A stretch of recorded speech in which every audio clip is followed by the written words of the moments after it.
স্বামী তার স্ত্রীকে ইশারা করে বলল সে পানি খাবে। স্ত্রী তখন পানি নিয়ে এসে দেখে স্বামী আপন মনে সিগারেট খাচ্ছে। দৃশ্যটা দেখে স্ত্রীর চোখে হঠাৎই জল চলে এলো। সিগারেট খাওয়ার মাঝেই স্বামী পানি পান করে তার স্ত্রীকে বলল, কি হলো, কান্না করছো কেন? স্ত্রী উত্তরে বলল, শোনো, তোমার কাছে আমার একটা জিনিস চাওয়ার আছে। স্বামী কথায় একটু মুচকি হেসে বলে, আরে তোমার একটা চাওয়া কি, 1000 চাওয়া পূর্ণ করব, বলো তো কি চাও তোমার? তাহলে শোনো, পৃথিবীর কোনো জাগতিক সম্পত্তি আমার লাগবে না, কিন্তু তোমার মূল্যবান সময়ের 1 মাস আমি চাই।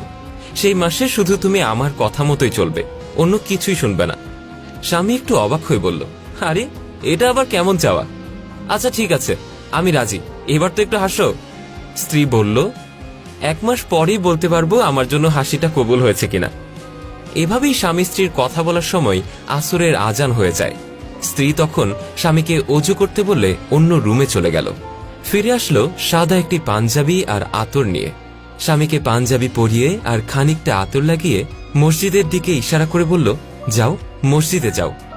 স্বামী বাসা থেকে বের হলো ঠিকই, কিন্তু মসজিদে না গিয়ে রাস্তার পাশের একটা চায়ের দোকানে বসে আড্ডা দিচ্ছিল।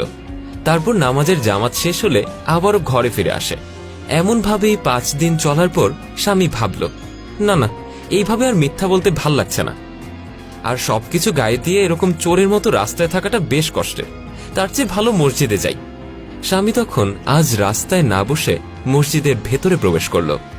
অনেক মানুষই তার দিকে অবাক চোখে তাকিয়ে থাকলো।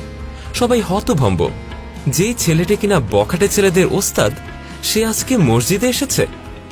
সেদিন বাসায় ফিরতেই স্ত্রী খেয়াল করল স্বামী কেমন যেন আনমনা হয়ে বসে আছে। কি হয়েছে?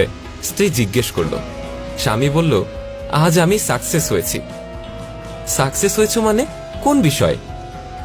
স্বামী তখন বলল না, শুধু বলল অন্য একটা বিষয়। স্বামী সবকিছু গুছিয়েছে শেভ করবে বলে। স্ত্রী তখনই বাধা দিয়ে বলল, শোনো, 1 মাস তো আমার, তাহলে তুমি তোমার ইচ্ছে মতো কেন শেভ করবে? স্বামী কথায় বেশ বিরক্ত বোধ করল, কিন্তু তারপরও বউয়ের কথা শুনে নিল, যেহেতু সে কথা দিয়েছে।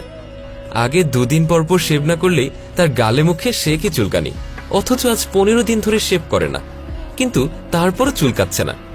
যেন নিজের অজান্তেই তার মুখ দিয়ে আলহামদুলিল্লাহ বের হয়ে গেল। আর এদিকে স্ত্রী স্বামীকে এখন আর সিগারেট খেতে দেয় না। স্বামী ভাবে, আরে 1 মাসই তো, ঘরের মধ্যে না খেয়ে বাইরে খাবো। কিন্তু সেটাও আর বেশি দিন হলো না। 20 দিন পর সে নিজেই সিগারেট ছেড়ে দিল। আগে টেনশন হলেই সিগারেট খেত, আর এখন টেনশন হলেই সে নামাজে দাঁড়িয়ে যায়, আর মাঝে মাঝে তসবিও পাঠ করে। এভাবেই আজ 30 দিন পূর্ণ হলো। স্ত্রী প্রতিদিনের মতো ফজরের সময় তাকে আর ডাকলেন না, কিন্তু অভ্যাস বড়ই ভয়ানক জিনিস। আগের মতো ঠিকই স্বামী পাঞ্জাবি পরে মসজিদের দিকে রওনা হলো।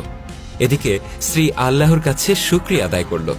স্বামী তখন নামাজ পড়ে এসে বলল, আজ শোনো, আমি তোমার কাছে একটা জিনিস চাই।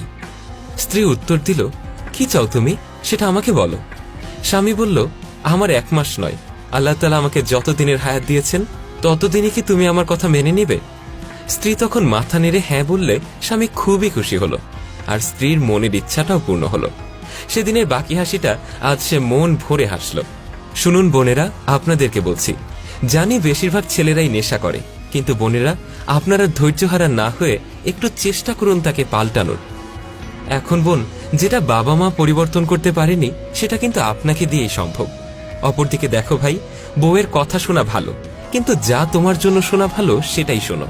তবে স্ত্রীর এমন কোনো কথা শোনো না যেটা তোমার ইহকাল পরকাল দুটোটাই ধ্বংস করে। নেককার স্ত্রী না পেলে তাকে নেককার করার চেষ্টা করো। স্ত্রীর কথা শুনে নিজের মা বাবা ভাই বোনকে আলাদা করে দিও না, তাদের প্রতিও কিন্তু তোমার একটা দায়িত্ব কর্তব্য আছে। হে আল্লাহ, আপনি সবাইকে নেককার স্বামী স্ত্রী দান করুন। নেককার না হলেও অন্যজন যেন তার নেকের উসিলায় নেককার করে তোলেন। ভিডিওটি ভালো লেগে থাকলে লাইক, কমেন্ট এবং শেয়ার করতে ভুলবেন না। কমেন্ট বক্সে জানান আপনার মূল্যবান মতামত।